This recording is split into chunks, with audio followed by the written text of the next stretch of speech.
বিদেশে পাড়ি দিচ্ছেন। তারা ওই কানাডায়, অস্ট্রেলিয়ায়, বেগমপাড়ায় আরামায়েশ করে দিন যাপন করতেছেন ছেলে মেয়েদেরকে নিয়ে। অথচ আমার শ্রমিক ভাই বোনেরা তাদের পাওনা দাওনা না পেয়ে তারা আজকে দিন পার করছে না খেয়ে না দিয়ে। এখনো আমরা দেখছি ডাক কম্পোজিটের মতো একটা প্রতিষ্ঠান, সেখানে 10,000 শ্রমিকের এখনো পাওনা দানা মীমাংসিত হয়নি। এরপরে আমরা দেখলাম রেডি গ্রুপেও সেই ক্ষেত্রে একই অবস্থা। এরপরে আমরা দেখছি ইউনি ডিজাইন গাজীপুরে, সেখানেও প্রায় 1800 শ্রমিক, সেখানেও সেই শ্রমিকরা পাওনা দানা না পেয়ে রাস্তায় রাস্তায় ঘুরতেছে। এমন তো অবস্থায় একটি আইনের ভাগফোড় আমরা মনে করি এই 13 ধারা দিয়ে, শ্রম আইনের দোহাই দিয়ে বিজ্ঞান এবং সরকারি দপ্তরের কিছু অসাধু কর্মকর্তারা এই সমস্ত বুদ্ধি পরামর্শ দিয়ে শ্রমিকদেরকে বেকারের দিকে ঠেলে দিচ্ছে, আর এই বেকারত্ব পড়ছে সরকারের ঘাড়ে।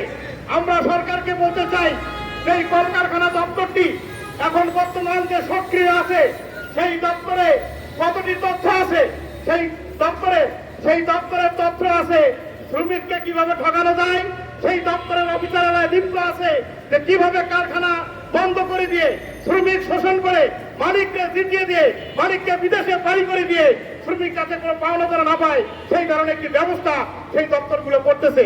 আমরা সরকারকে বলবো, আপনি যদিও নতুন আসছেন, আপনাকে আমরা স্বাগতম জানাই, ধন্যবাদ জানাই, কিন্তু দক্ষ শ্রমিক যদি এই দেশের বেকারত্ব দমন করে দেশের অবস্থাটা কি হবে সেটা আপনি একটু ভেবে দেখেন।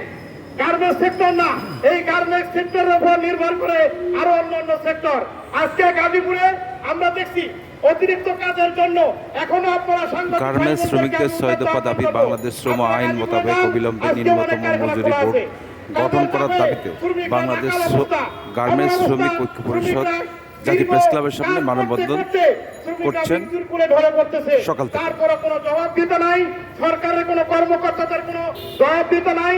আর যখন একটি দুর্ঘটনা ঘটে তখন সরকারি দপ্তরে দিয়ে মিডিয়ার সামনে একটা কথা বলে যে আমরা তো এটা বারবার বলেছি মালিক কোনো কর্তব্য নেয় নাই, কিন্তু সমস্ত কিছু মালিকের উপর দায় দেয়। কিন্তু উনি যে ওই দপ্তরের মালিক, উনি ওই দপ্তরের প্রধান, উনি কোনো দায়িত্ব নেয় না। সেই ক্ষেত্রে বলতে চাই, সরকারকে বলবো, আপনি এই দপ্তরগুলোর প্রধান যারা থাকেন তাদেরকে নিয়ে মিটিং করে তাদেরকে বলুন যে শ্রমিকদের ব্যাপারে অন্তত পক্ষে এই 13 ধারা দিয়ে মালিকরা কি কারণে 13 ধারা দিচ্ছে, মালিকের উদ্দেশ্যটা কি।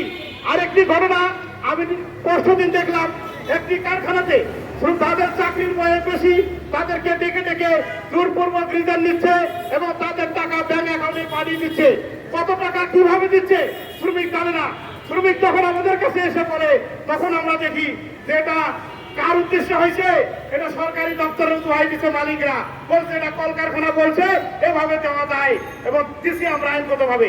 আসলে এই ধরনের ফাঁক দিয়ে আমাদের শ্রমিকদের অধিকার থেকে তাদেরকে বঞ্চিত করা হচ্ছে।